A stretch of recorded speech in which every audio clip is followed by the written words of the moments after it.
Hello and welcome to another Total War Warhammer guide. Today we are looking at a couple of the Bretonnian missile units. They are the Peasant Archers. You can guess what you're going to get with the Peasant Archers just by the name. And the Yeoman Archers, the mounted Yeoman Archers. So they're your two main missile units of the Bretonnian armies for use in multiplayer games. And also when the DLC comes out that will make Bretonnia a campaign, which I'm 100% sure it will happen, these will be very sort of important units to use. So let's have a look at these two units. And then we'll talk about how you might use them in battle. So first up we've got the Peasant Bowmen. As you'd expect, they're peasants, although there's not enough dirt on their uniforms for my liking. They have a good range and they have very poor leadership. We're talking goblin leadership here, folks, which is pretty damn shit. So they have armor of 15, which is nothing. They're not really used to fight, so the armor doesn't really matter. Leadership of 36, speed of 33, melee attack, defense, all this doesn't matter. All of this doesn't matter. Ammunition, so you've got 22 shots with the archers. They've got a decent range of 155, and their missile damage does 22. You can see the split here. Missile damage 17, armor piercing 4, and then a reload time of just under 10 seconds. They can hide in a forest. Good. Next up, we've got the Yeoman Archers. Oh, sorry, and they come in units of 68 because reasons. Who the fuck knows why that's 68? So, the Yeoman Archers come in units of 45. They are very fast. They're on sort of light armoured on horses. They can have Vanguard Deployment, meaning at the beginning of the battle they can actually deploy further forward. If you see this yellow line, that's where we can deploy. The white line is where we can deploy up to, so I can put them in this forest here. The red line, that is where the enemy deploys, obviously. So I could start them off right round the back if I was so inclined. And all that sort of good stuff. So they have a very different use, obviously, to the Peasant Archers. They have armor of 40, so they're a little bit more armored. A lot of that is provided by the horse. A leadership of 44, which is it's not very good still. Amazing speed of 90, a melee attack of 18, defense of 16, weapon strength of 22, charge bonus of 10, ammunition of 20. So it's a good amount of ammunition for mounted units. Still a decent range of 120 and a missile damage of 22, 17 and 4. Is that identical? 17 and 4, 9.9, is it? So identical amount of damage on both units, but obviously a massively different way of playing them.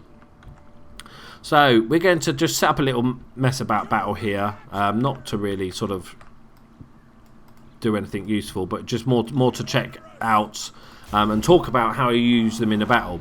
So if you imagine, obviously, a Peasant Archer, I don't have to go too much into detail about how to use an archer. You kind of walk up to where you can shoot them, and you shoot them in the face holes, right? That's pretty much it. Even more so than any other units, any other missile units from any other army, these guys cannot get in combat because they will just panic and run away. Think of them as goblins in that regard. Absolutely scary bad. At fighting, they've got no armor, they've got absolutely dreadful. So these are a must-have. Keep behind your lines, keep shooting at what you can, but don't get them in combat whatsoever. On the other hand, the Yeoman Archers. Now, mounted missile cavalry are an interesting unit in the game for all armies that have them, and that is that they're really useful against certain armies and not very useful against others.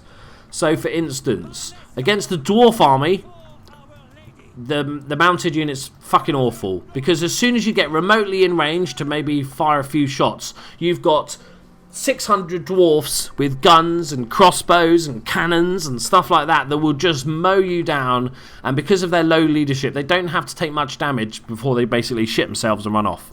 So, they're not much use. I usually have at least one unit in my army, just because they're useful to scouts like we're doing now. We can see these guys already. That Vanguard Deployment is really valuable, so you could just have them into scout, and then maybe once the sort of army has passed you, you can then step up and shoot them with, run around the back and maybe go after some artillery crews, that sort of thing. But you can't go anywhere near the army itself.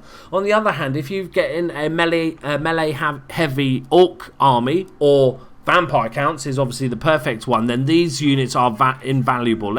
I'm just messing about here against an orc war boss and some goblins. So if you imagine this was a vampire count army, because of their lack of damage and lack of range, you can basically march them march your dudes right out, maybe 3, even 4 units of these guys, and just start peppering them because they can't get close, they don't move very quick. Obviously they do have some flying units, that's the main danger you have, like fellbats and stuff are quite annoying and stuff like that. But other than that, you can just have fun with the mounted yeomans, and you can pretty much use all your shots up before they even get to your battle line. And then, because you're fighting an Orc and Goblin army or a Vampire Count army, they still have a use, because although they're not very good fighters, they can still take on units of Goblins, they can still easily take on units of Skeletons or Zombies, that sort of thing. So you can... or go after artillery crews on the charge and stuff like that. So as you can see... oh, I've just wandered my archers up into like the middle of nowhere. I want to see if I can get my Peasant Bowmen to break. That's why I'm sending my Lord off. He's like, fuck this, boys. My horsemen are going to get destroyed. Like I said, they're not that great in combat. You only really want to use them as sort of flank chargers or something like that. Charge, my Peasant Bowmen! Charge into them! For the Lady of the Lake! And all that sort of Bretonnian-esque stuff. There they go. The mighty Peasant Bowmen leaping into battle. I love the animation. Excellent. We should be able to break these little goblins. They are goblins after all. My heroes having nothing to do with it. So there you go, guys. There's my little sort of mini guide to the Yeoman Archers and the normal Peasant Archers. I think there's a valuable place for both in the army. Unlike other armies where, let's say like a Dwarf army, where you might have lots of missile troops. With the Peasant Archers, I'd only really have a couple of them. They're not that useful. There's no point in having a gun line with them. They're not good enough to have any sort of gun line. But they are obviously still useful at just whittling down the enemy as they come in. And then once the enemies are engaged and you want to avoid that friendly fire, you can start shooting at their archers or their artillery and stuff like that. So still useful. I still take maybe, in a full stack I might take maybe 2 or 3 units. Oh, hero battle. Yeah, bring it. Bring it. I still might take sort of maybe 3 or 4 units of the Peasant Archers, but I definitely take at least 1 unit of the mounted yeomans, even against dwarfs. But if I was fighting a Vampire Count's army, I'd take 4.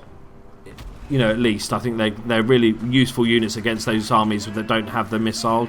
So, as you can see, our peasants are getting beaten by goblins, and I'm going to leave you with that thought. That is just dreadful. Thank you very much, guys. Like the video, check out all my other Warhammer guides and all good stuff, and I will love you forever and see you in the next one. Bye-bye.